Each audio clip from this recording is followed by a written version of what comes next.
Hello guys, welcome back to my channel. வீடியோக்குள்ளே போகிறதுக்கு முன்னாடி மறக்காமல் இந்த வீடியோக்கு ஒரு லைக்கை போட்டுருங்க. லாஸ்ட் பார்ட்டில் ட்வின் சிஸ்டர் ரெண்டு பேருமே ஒருத்தர் பார்த்துட்டு இருப்பாங்க. அதுக்கப்புறமா தான் தெரியுது அவங்க ரெண்டு பேருக்கும் நடுவில் ஒரு கண்ணாடி இருக்குது அப்படின்னு. கண்ணாடியில் தெரிகிற தன்னோட முகத்தை தான் ரெண்டு பேருமே பார்த்துட்டு இருக்காங்க.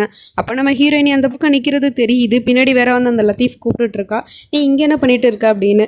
இல்லை, இந்த ஸ்டோர் ரூமோட டோர் திறந்து இருந்துச்சு அப்படின்னு சொல்லிட்டு இவன் அந்த கண்ணாடி பக்கத்தில் அந்த சைடு யார் இருக்காங்க அப்படின்னு சொல்லிட்டு பார்க்கறதுக்காக அந்த பக்கமாக போயிட்டு இருக்கா. அதுக்குள்ளே அவளும் மாஸ்க் மூடிட்டு அங்கேருந்து போயிடுறா. அந்த சேக்கோட இன்னொரு மனைவி வேற வந்துட்டு உன்னை ரொம்ப நேரமாக சேக் கூப்பிட்டுட்டு இருக்காரு, நீ எங்கே போன, வா வீட்டுக்கு போகலாம் அப்படின்னு சொல்லிட்டு கூப்பிட்டு அங்கேருந்து போயிடுறா. மொத்த ஃபேமிலியும் அங்கேருந்து கிளம்பிடுறாங்க. இப்போ மறுநாள் எடுத்து காலங்கத்திலே நம்ம ஹீரோ நல்லா தூங்கிட்டு இருக்கான். அலாரம் அடித்து அவனை எழுப்பி விட்டுருது. உடனே இவனும் கோவத்தில் யார் இந்த நேரத்தில் அலாரம் வச்சா அப்படின்னு சொல்லிட்டு அதை திட்டிக்கிட்டே ஆஃப் பண்ணிகிட்டே இருக்கான். அப்போ தான் நம்ம சனமும் அங்கே வந்து, என்ன இவ்வளோ நேரம் நீங்கள் தூங்கிட்டு இருக்கீங்க, உங்களை எழுப்புறதுக்கு தான் நான் அலாரமே வச்சேன், இன்னைக்கு ஹயாவோட கல்யாணம் இருக்குது, சீக்கிரம் வந்து ரெடி ஆகுங்க, நான் உங்களுக்காக ஒரு ட்ரெஸ் வாங்கி வச்சிருக்கேன் அப்படின்னு சொல்லிட்டு அந்த ட்ரெஸ்ஸை கொடுத்துட்டு இதை தான் நீங்கள் ஹயா கல்யாணத்துக்கு போட்டுட்டு வரணும் அப்படின்னு சொல்கிறா. உடனே அவனும் அதை வாங்கிக்கிட்டு தேங்க்யூ சொல்லிட்டு இருக்கான். அப்போ அந்த லத்தீஃபா அங்கே வந்து பெரிய பிரச்சனையாயிடுச்சு, வாங்க ரெண்டு பேரும் அப்படின்னு சொல்லிட்டு கூட்டிகிட்டு போயிட்டு இருக்கா. அங்கே போய் பார்த்தா மாபேகம்க்கு வந்து அந்த நகை திருடு போன விஷயம் தெரிஞ்சு போயிடுச்சு போல். லாக்கருக்குள்ளே வச்ச நகை எங்கே போயிருக்கோம், யார் எடுத்துட்டுப்பா அப்படின்னு பிரச்சனை பண்ணிட்டு இருக்கா. ஆனால் உங்கள் லாக்கரில் வச்சிருக்க நகை யாருமா எடுக்க போகிறான்னு கேட்டால் எனக்கு தெரியும் யார் எடுத்துருப்பா அப்படின்னு சொல்கிறா. யாருன்னு கேட்டால் சனம் தான் அதை எடுத்துருப்பா அப்படின்னு சொல்லிட்டு சனம் மேலே பழிய போட்டுட்டு இருக்கா. இல்லை மாபேகம், நான் அதெல்லாம் எடுக்கலை அப்படின்னு சொல்கிறா.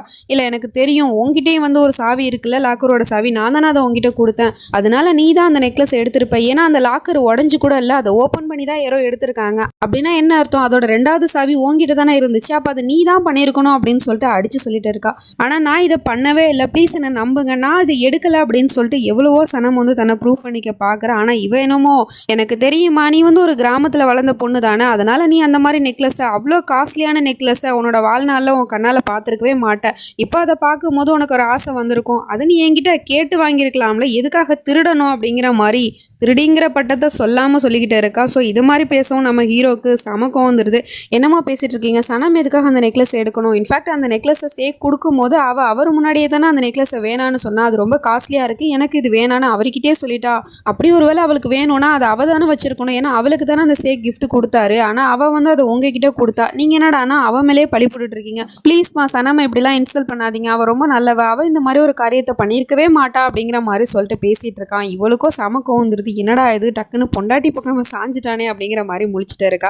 அதுக்கப்புறம் சரிப்பா, நான் தான் ஏதோ தப்பு பண்ணிட்டேன், சனம தப்பாக நினச்சிட்டேன், என்னை மன்னிச்சிருமான்னு சொல்லிட்டு, இதுக்கப்புறம் நீ உங்ககிட்ட அந்த சாவியை வச்சுக்க வேணாம், ஏன்னா இப்போ உங்ககிட்ட அந்த சாவி இருக்கிறதுனால தான் எனக்கு உன் மேலே சந்தேகம் வந்துச்சு, அந்த சாவியை என்கிட்ட கொடுத்துட்டு நானே அதை பார்த்துக்கிறேன் அப்படின்னு சொன்னதும் அவளும் அந்த சாவி எடுக்கிறதுக்காக போனால், டக்குன்னு நம்ம ஹீரோ ஸ்டாப் பண்ணிவிட்டு, ஏமா அப்படி சொல்லிட்டு இருக்கீங்க, உங்களால் இந்த பொறுப்பெல்லாம் தனியாக மேனேஜ் பண்ண முடியலன்னு தானே நீங்கள் சனம் கிட்ட கொடுத்தீங்க, அப்புறம் எதுக்காக நீங்கள் அதை திருப்பி கேட்குறீங்க, ஒன்றும் பிரச்சனை இல்லைம்மா, சனம் பார்த்துப்பா அப்படிங்கிற மாதிரி சொல்லிட்டு அந்த சாவி அவைக்கிட்டே இருக்கட்டும் அப்படிங்கிற மாதிரி சொல்லாமல் சொல்லிட்டு போகிறான். சரிம்மா, ஹயாவோட கல்யாணத்துக்கு ரெடி ஆகணும்ல, சீக்கிரமாக ரெடி ஆகுங்க அப்படின்னு சொல்லிட்டு அவன் இங்கேருந்து போயிடுறான். இவளுக்கோ சமக்கம் வருது.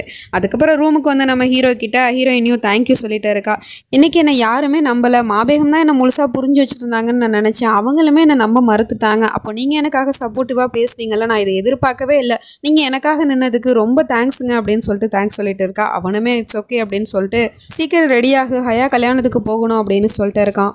இந்த பக்கம் நீலாம்பரிக்கோ சமக்கம் வந்துடுது. அவளோட ரூமில் அந்த ரசியா கிட்ட சொல்லி புலம்பிட்டு இருக்கா. இத்தனை நாளாக ஆகில் எனக்கு எதிராக ஒரு வார்த்தை கூட எதிர்த்து பேச மாட்டான், இன்றைக்கி அந்த சனமுக்கு சப்போர்ட் பண்ணிக்கிட்டு என்கிட்டே அவன் எதிர்த்து பேசுகிறான், நான் தப்புன்னு சொல்கிறான், அந்தளவுக்கு அவனை மாற்றி வச்சிருக்காளா அப்படிங்கிற மாதிரி கேட்டுட்டு இருந்தா. இந்த ரசியா பொம்பளையோ ஏற்றி விடுற மாதிரி, இதெல்லாம் நடக்கணும்னு நான் எதிர்பார்த்துட்டு இருந்தது தான், அதுதான் இப்போ நடந்துட்டுருக்கு தன்வீர், அது மட்டும் இல்லாமல் இப்போ ஒரு பக்கம் சனமுக்கு எப்படா உண்மை தெரியும் அப்படின்னு நீ பயந்துட்டு இருக்க, இன்னொரு பக்கம் ஆகில் வந்து உன்னையே எதிர்த்து பேசுகிறான், அவன் வந்து சனம் கிட்ட கொஞ்சம் கொஞ்சமாக அப்படியே சாய ஆரம்பிச்சிட்டான். அது மட்டும் இல்லாமல் உன்னோட பெரிய பிரச்சனையாக இருக்கிறது அந்த தில்சாத், அவள் உயிரோடு இருக்கிற வரைக்கும் உனக்கு என்னைக்கு இருந்தாலும் ஆபத்து தான் அப்படிங்கிற மாதிரிலாம் சொல்லிட்டு இருக்கா. இவளுக்கோ பயம் வந்துடுது. அந்த பாபா வேற சொல்லிட்டு போனார் இல்லையா, நீ பண்ண தப்புக்கானது என்னென்ன உனக்கு கூடிய சீக்கிரத்தில் கிடைக்கும் அப்படின்லாம். ஸோ அதெல்லாம் நினச்சி பார்த்துட்டு இப்போ இவ ரொம்பவே பயப்பட ஆரம்பிச்சிட்டா. ஸோ அதனால தில்சாத்தோட கதையை கூடிய சீக்கிரத்திலேயே முடிக்கிறேன் அப்படிங்கிற மாதிரி யோசிச்சுட்டு இருக்கா. நம்ம ரிஹானும் சேக் வந்து தன்னோட மனைவிகளை அழைச்சிட்டு வீட்டுக்கு வந்தார் இல்லையா, அப்போ வந்து இவன் வீடியோ ரெக்கார்ட் பண்ணியிருப்பான், அதை தான் இப்போ வந்து லேப்டாப்பில் போட்டு பார்த்துட்டு இருக்கான். அப்போ வந்து அவனுக்கு ஃபோன் கால் வருது அப்படின்னு சொல்லிட்டு அவன் இங்கேருந்து போயிடுறான். ஸோ இதை தூரத்துலேருந்து பார்த்துட்டு இருந்த ரசியாவோ என்னத்தை அவன் பார்த்துட்டு இருக்கான் அப்படின்னு சொல்லிட்டு வந்து பார்த்துட்ருக்கா.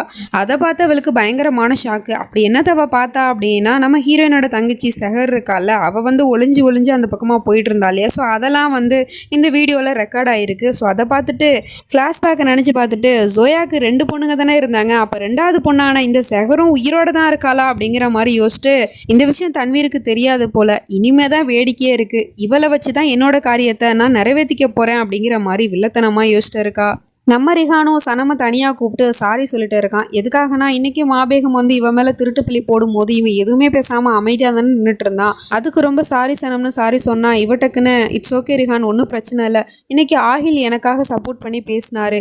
அவர் என்னோட மரியாதையை காப்பாற்றிருக்காரு. இந்த மாதிரி ஒரு விஷயத்த நான் அவர்கிட்டேருந்து எதிர்பார்க்கவே இல்லை. ஆனால் திடீர்னு வந்து எனக்காக நின்னது எனக்கு தைரியமாக இருந்துச்சு. எனக்காக ஆஹில் சப்போர்ட் பண்ணி பேசவும் அப்படிங்கிற மாதிரிலாம் சொல்லிட்டே இருக்கா. ஸோ இதெல்லாம் கேட்டுவிட்டு ரிஹானோ சரி அதெல்லாம் இருக்கட்டும் சனம், நீ உண்மையிலே சந்தோஷமா இருக்கியா அப்படின்னு கேட்டுட்டு இருக்கான். அப்போ தான் நம்ம ஹீரோவும் கரெக்ட் டைமில் அந்த பக்கம் வந்து என்ட்ரி ஆகிட்டு இங்கே நடக்கிற இதெல்லாம் பார்த்துட்டு இருக்கான். நம்ம சனமும் தன்னோட பெரியம்மாவை மனசில் வச்சுக்கிட்டு தான் சொல்கிறா, நான் எப்படி சந்தோஷமாக இருக்க முடியும், எனக்கு நெருக்கமானவங்க என் கண்ணு முன்னாடி இருந்துமே அவங்க என் கூட இல்லையே அப்படிங்கிற ஒரு வருத்தம் தான் அப்படின்னு சொல்லிட்டு இருக்கா. அதாவது பெரியம்மா வந்து இப்போ கோமாவில் இருக்காங்களா என்னன்னு தெரியல, இன்னுமே கண்ணு முழிக்காமல் இருக்காங்க.